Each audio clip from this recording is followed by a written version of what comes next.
Oh, it's going perfect. And in addition to the great Lincoln J from Toronto, we also have, as seen on TV, we have Tom Marazzo here in our Ottawa studio. Tom, how are you doing? I'm good. I'm good. So you dressed up today. I like seeing the dress shirt. I did. Now you're more dressed than me. Now it's 2 times that I'm less dressed than that you. happens sometimes. That's Not bad. always, but every once in a while. I'm gonna wear a suit But next time. we're both more dressed up than Lincoln. That's right. And you know, That's a given. another difference that you have with Lincoln is that Lincoln has a puppy straight from the Legion, same as me and Celine. But you, if you look at, I don't know if it's possible to see on the camera if you go a little bit more to the right. Yeah, you're a puppy. You drew it yourself, so you didn't buy one from the Legion. Can you explain why that is? Yeah, so that seemed to be a little bit of a hot topic on social media the last couple of days. What I have is I actually made the poppy out of some red paper that I had, and I have my Veterans for Freedom pin right in the middle, holding on to it. And I have decided that based on the conduct of the Royal Canadian Legion over the last two Remembrance Days, that I just didn't really feel like I could morally support the Legion anymore. And as a veteran, I'm a lifelong member. All veterans are lifelong members of the Royal Canadian Legion. But even as of today, there's branch 129, I think, in the town of Preston. You can't get in unless you show proof of vaccination. So that's one issue here that I find very contradictory to the ethos of what Canadians are, joining the military to try to do. The second thing is they were absolutely deplorable in their treatment in many of the legions, not all, but many of the legions out east when James Topp was walking across Canada and in the eastern provinces, and refused to allow him and actually canceled events that he was at, saying in that he was basically a racist. And James Topp has 5 deployments, in a 27-year career in the Canadian military, right. I think going on 28. Now, the third thing was, you combine that with the fact that last week they were advertising and renting out their space to a drag queen show full of children. So it's just a bridge too far for me. So it is my own personal decision. I still wear the poppy. It's a symbol of Remembrance Day, but I made my own, and I have my Veterans for Freedom pin in the center of it. Yeah, well, I think there's different ways to look at the puppy. The puppy, I think, at its genesis has nothing to do with the Legion. I think it has to do with Flanders Field, and it is a symbol for the veterans, which is the reason why I'm wearing it today. When I think about the puppy, I don't think about the Legion. I think most people who look at the puppy don't even think about the Legion. They think about the veterans. Well, so I think there's this way to look at it, but there's the other way that's totally valid as well, the way I should look at it when you see the Legion. The thing is that the poppy, the Royal Canadian Legion owns the rights to the poppy. And the only place you can get a poppy is through the Royal Canadian Legion. So yes, it does come from Flanders Fields, but they own the rights to the poppy you're wearing. So for me, I don't judge, I don't criticize. It's just a personal decision that I made for myself. So what other people do is their business. Yeah, no, I was just curious to hear about that. And I think that you were at the War Memorial this morning. I did. During the ceremony for November 11. How was it being there? It was good. There was a huge crowd there. I would estimate, 8 to 10,000 people had attended this year. We were quite far back. I attended with both Bathsheba Vandenberg, one of my lawyers, as well as Eva Chippy, one of my lawyers, in attendance with Tamara Litch, right? And here's the irony, in a so-called free country, Tamara Litch is not allowed to attend that in my presence without a lawyer being there in between us. And it was strange because we noticed that there was a couple of Ottawa police officers behind us at all times that seemed to appear out of nowhere. So that's right. You made sure to have Eva between you and Tamara the whole time. There's another thing too from the memorial this morning. There was a speech that was given by, I'm not sure who was giving the speech, but in the speech, it was an extremely interesting speech, and it reminded me of Tamara Leach. They spoke about freedom of speech. They spoke about the right to protest in Canada, how privileged we are to have freedom of speech in our country. And then I think I looked over to Bath or Tamara, or both of them, and Eva. And I was like, that's not what we've been seeing. Not what we've been seeing at all. And this speech resembled so much to the speech that we heard from Tamara Lich. And Tamara Lich, when she spoke about this exact topic, was called a fascist, a white supremacist, a far-right extremist, you know, all the worst names that you can imagine. But it was a good speech, and it is true. We are a country that is supposed to value freedom of speech. We have veterans that died on the field to protect our right, to defend our right to say what we want. You know, well, a week ago today, we heard testimony of a veteran that was beaten on those steps back on February 18th and 19th. Right. You saw the footage. It's all over the internet. Yeah. It's a real thing. It did actually happen in this country on those steps at the National War Memorial. And that was only a week ago that Canadians actually got to hear the testimony. Yeah. What'd you make of that? I think that it's horrendous, and we were talking about the way that veterans are treated now. But yeah, to have all these things be coming to light during the commission, especially Christopher Deering's testimony. Yes. I had seen that video on the internet numerous times. Lincoln, I'm sure you've seen it too. The snatch and grab, the protesters being thrown to the ground.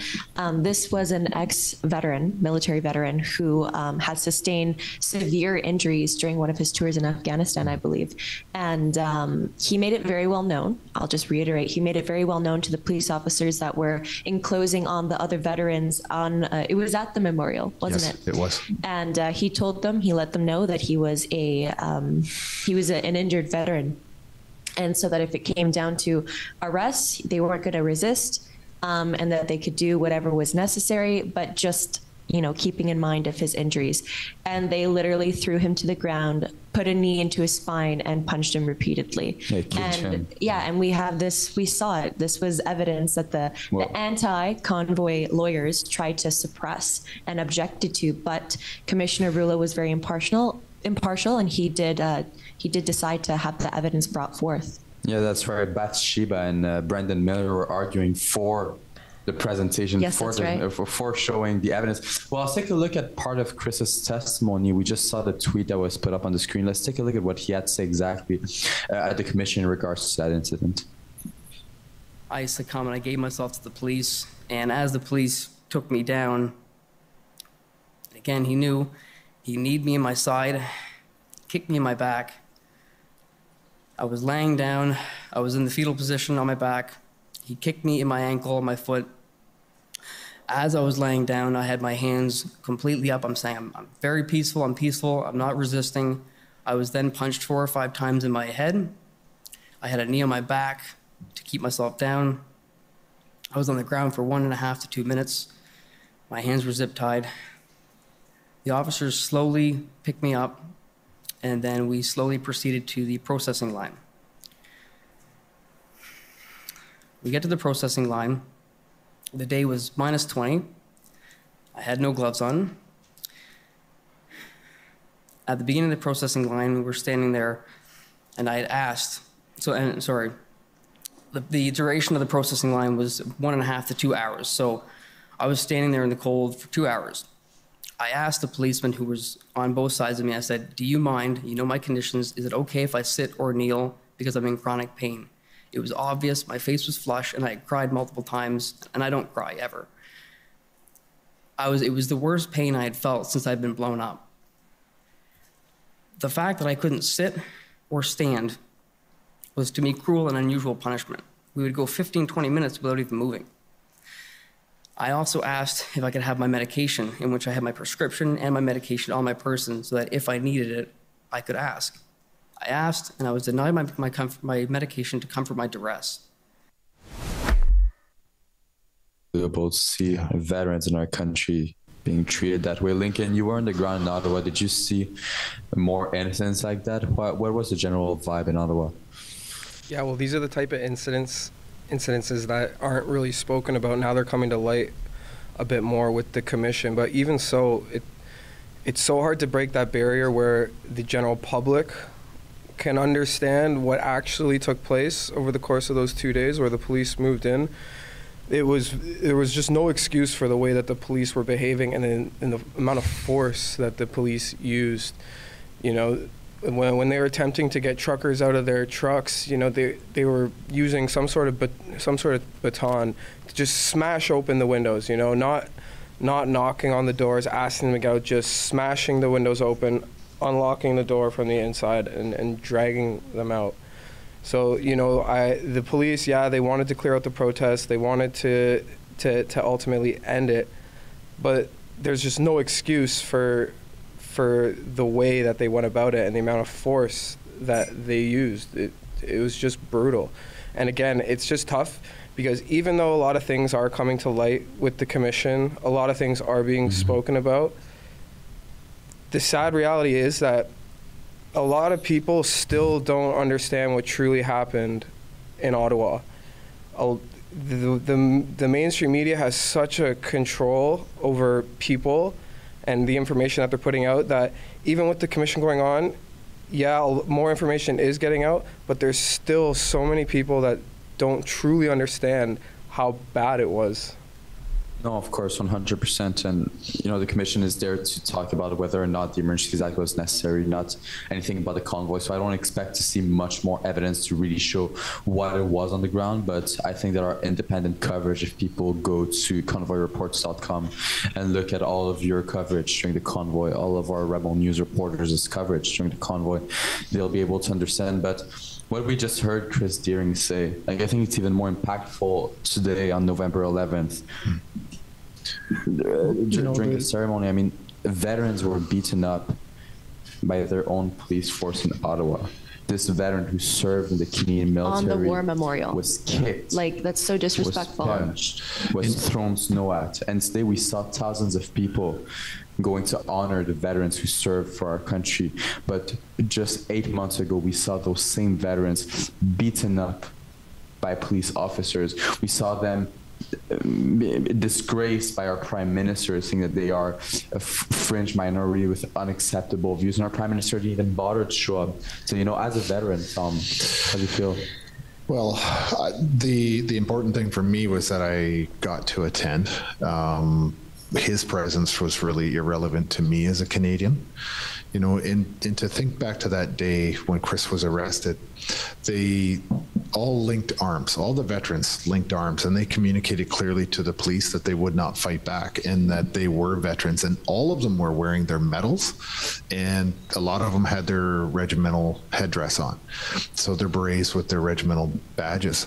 And the police still busted through that line, right? And that's not the only video footage I've seen of police violently taking the veterans to the ground. And, you know, you got to understand that in a lot of cases, if they're wearing a star, if you see veterans with a star as one of their medals, not like a circular thing, that's a campaign star. That's from Afghanistan. And so when you're seeing veterans, the average public or non-veteran won't know what the medals really mean. But at the end of the day, if you see a star, that's a campaign star from, you know, combat or being in a theater of war. And so to see the police do what they did against those veterans that were linking arms, I just don't think it's excusable. I really don't, and I struggle with this the whole time, because here's the irony: many police officers are also part-time soldiers. You know, I know several, like I know dozens of police officers in the Niagara region that are also part-time soldiers. And so how do you reconcile one treatment of one profession over the other when you in some cases are both? Yeah. But there's no way to tell on that day who was who. You know, I just know that police attacked unarmed veterans. That's all I know. It's disgraceful to think of. Especially in that place. Yeah, it absolutely is. All right, moving on from this sad little portion.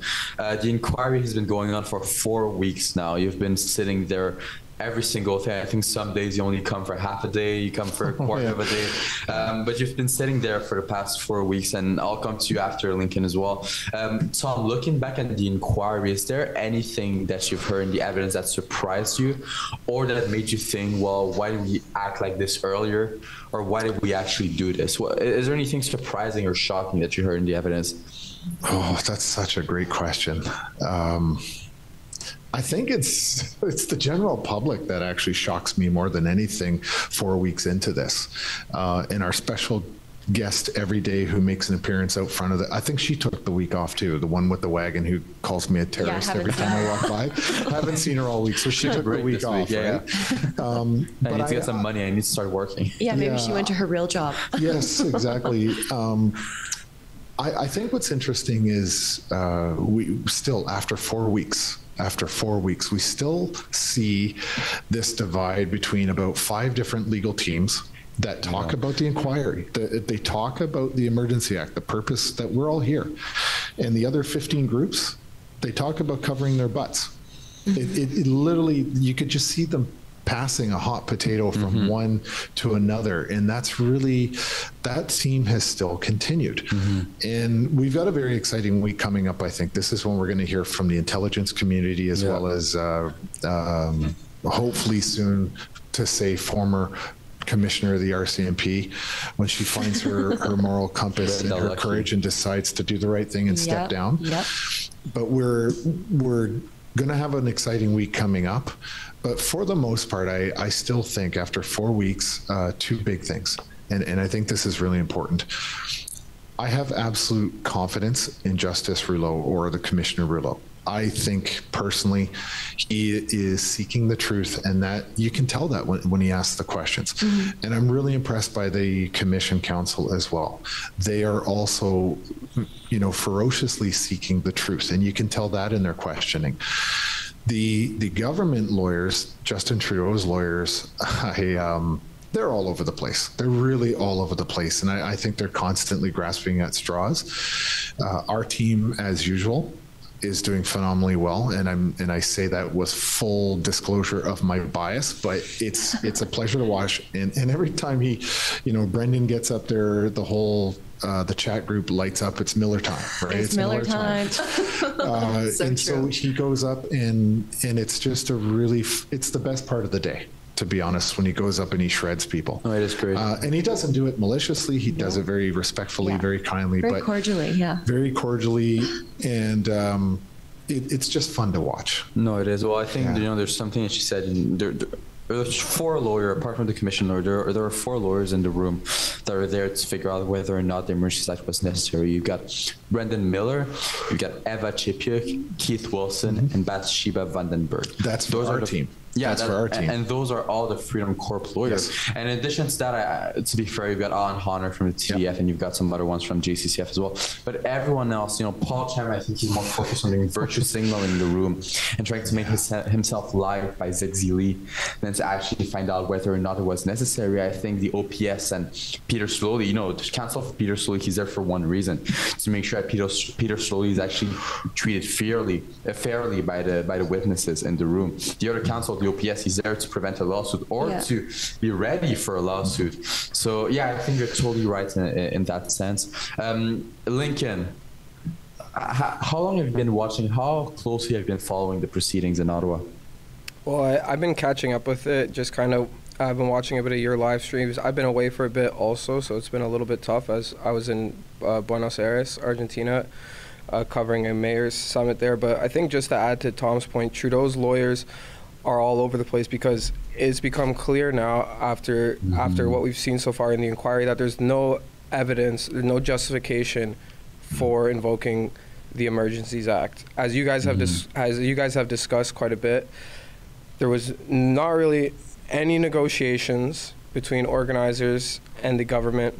There was no real methods to try and de-escalate the situation. They basically just planned for the police enforcement that we saw on the last 2 days, and that was it. So I think the main takeaway from everything is just that it's become clear that there's no justification for invoking the Emergencies Act. Yeah, and in terms of what you've been able to see, the same things that I asked for Tom. You were on the ground for close to a month, I believe, maybe even more than that. You were in Ottawa covering what was happening in front of Parliament.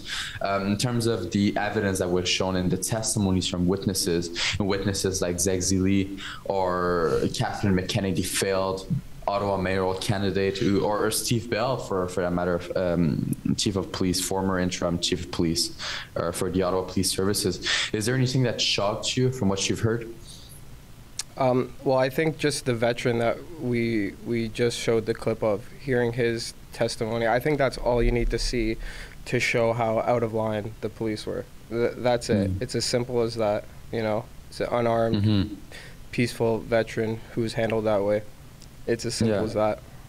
I guess just finish your round table, Celine. You've been following closely, extremely closely for the past 2 weeks now. Anything surprising, anything that shocked you, that was really extraordinary that you've heard? Yeah, just the fact that this is still going on, and despite this being so obviously, despite all the evidence suggesting that it was entirely unnecessary for the Emergencies Act to be invoked, I mean, that's the most surprising thing to me, is that no one has just said it point blank. And again, I'm still, if I could put my money on it, I'm just waiting for somebody, I don't know who, but for someone in their testimony to just sit down and be like, this is all a ruse. Like, this is what happened.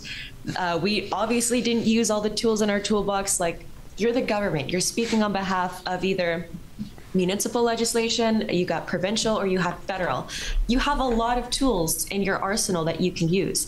We've been in discussion about this. We've heard the testimonies, and still we don't see anyone that's come forward and just been like, no, you're right. Actually, you're just right. We shouldn't have done this. And these are the people that are really at fault. Because it is like a hot potato. Exactly what you said. You see every single person, there are more incriminating things come to light, and yet they're of the same vein.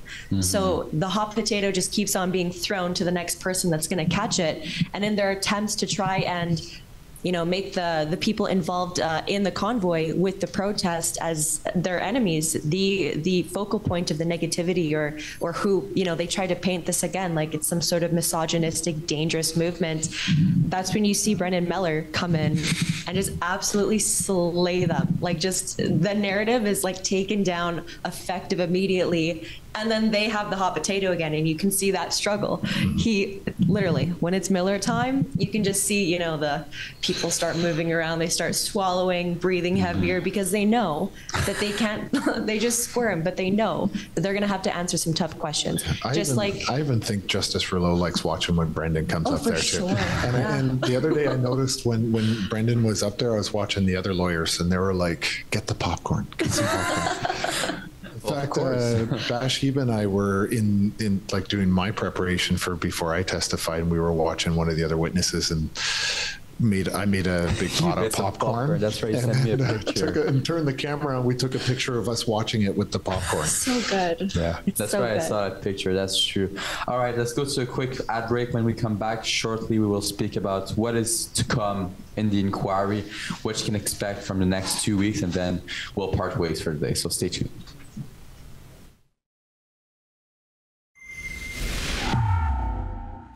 Freedom in 2022 is certainly about being able to make free choices for ourselves and for our family, who we believe are the best. We have seen so much suffering over the last 2 years.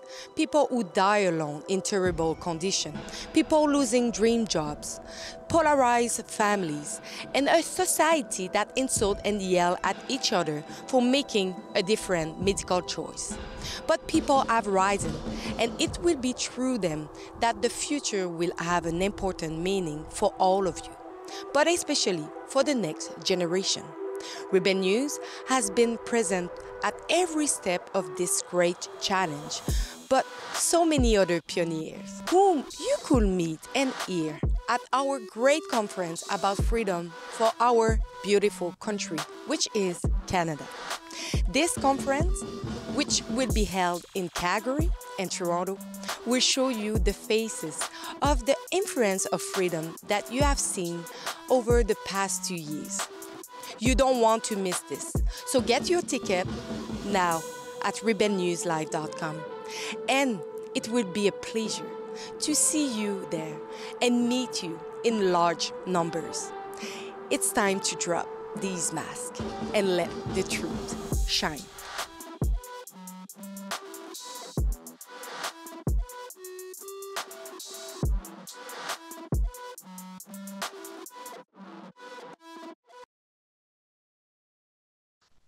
right, CSIS. Let's talk CSIS for a second. CSIS, I've got a great interaction with CSIS recently. CSIS, the Canadian Security Intelligence Services. That's what it is. CSIS, it's basically the anti-terrorism agency here in Canada.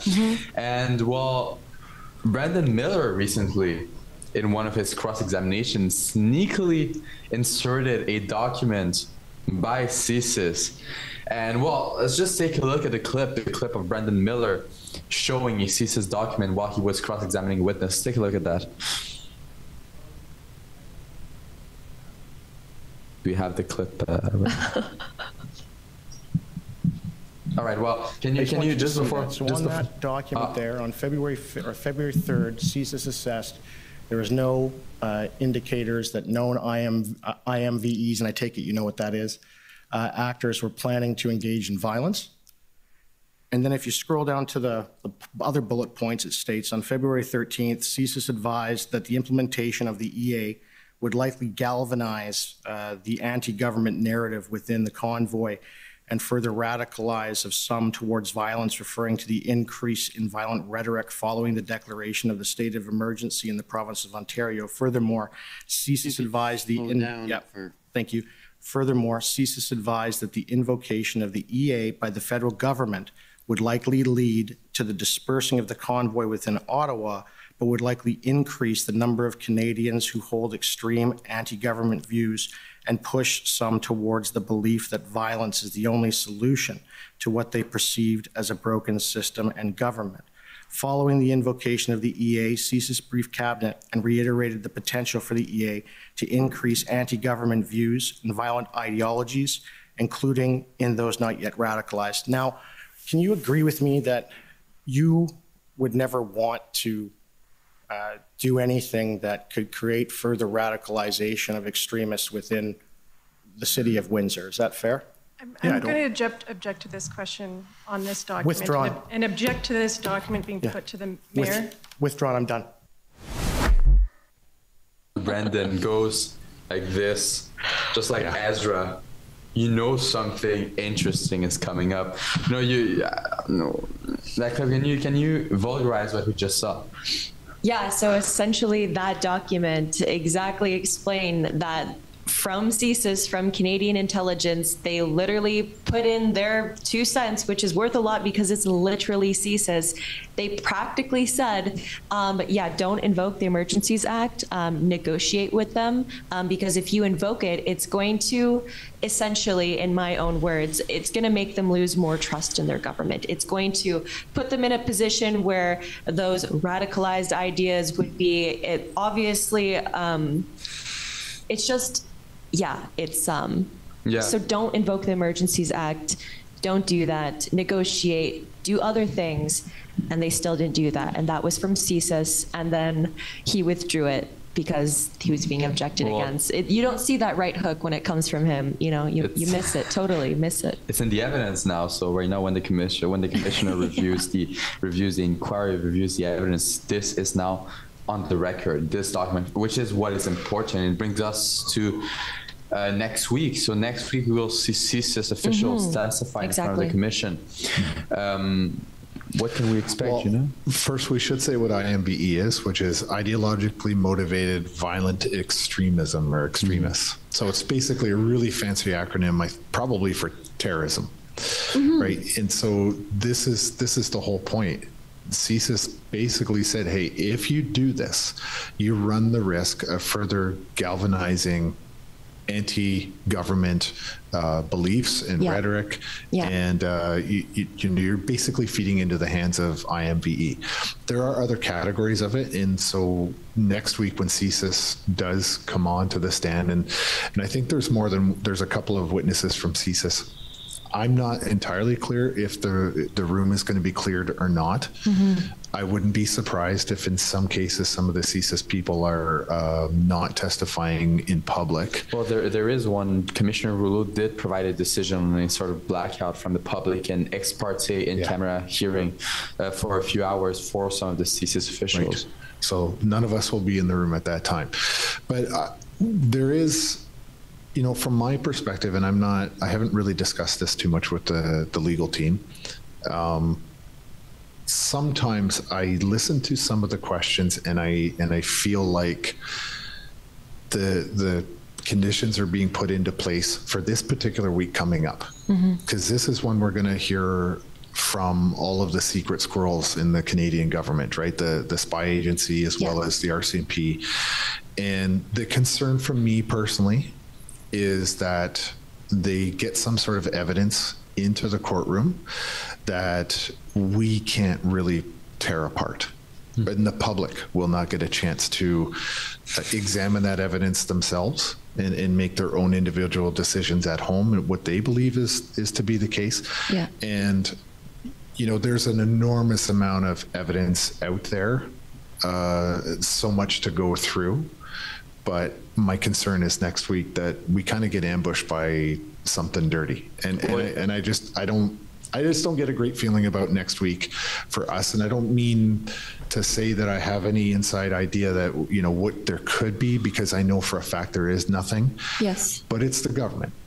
Like, but that's what we're talking about. I don't think it'll be negative, though. I think, you know, we've seen some of the evidence shown by CSIS. We've seen some of the communication they had with the cabinet, with ministers, with MPs, with the city. We see what they were thinking of the convoy. You know, CSIS is the anti-terrorism agency in Canada. It's basically what it is. And if there's one person that can tell you whether or not the convoy protesters were terrorists, that's CSIS. And I truly look forward to seeing their testimony next week. Lincoln, you know, we just said CSIS can tell you whether or not the convoy people were terrorists, but you were on the ground. From what you've seen, would you consider the protesters that were there domestic terrorists? No, I think it's obvious. No, like if anyone that was actually there walking around down Wellington Street, you know, in and around those pockets of the city, it's obvious that that's not the case. One of the main examples I use to prove that that's not the case is the fact that there was, you know, like food stations, you know, all across the downtown core where they were serving food to anybody, not just the protesters, not just the people involved with the convoy, but to anybody in Ottawa. You know, whether you were a homeless person, a student, anybody could go there and get food. You know, that's just one example. And another example is the way that the protesters were cleaning the streets of Ottawa, shoveling the snow.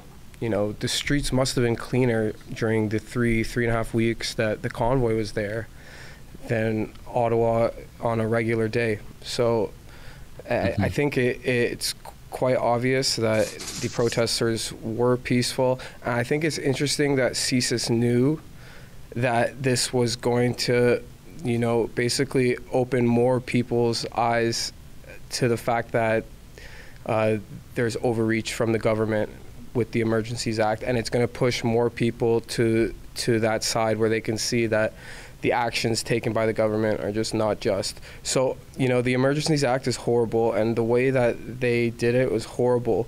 But I guess if there's it's tough to say, but if there's anything good that did come out of it, it's how many more people were awakened from them invoking that. Yeah, well, I think it's great to have the insight of someone who was actually on the ground. You know, we've been talking to Freedom Convoy. I don't even know how to call you anymore. Interns. We've been talking to Freedom Convoy interns. That's what it says on my LinkedIn. He's a volunteer. Students. You were Convoy students.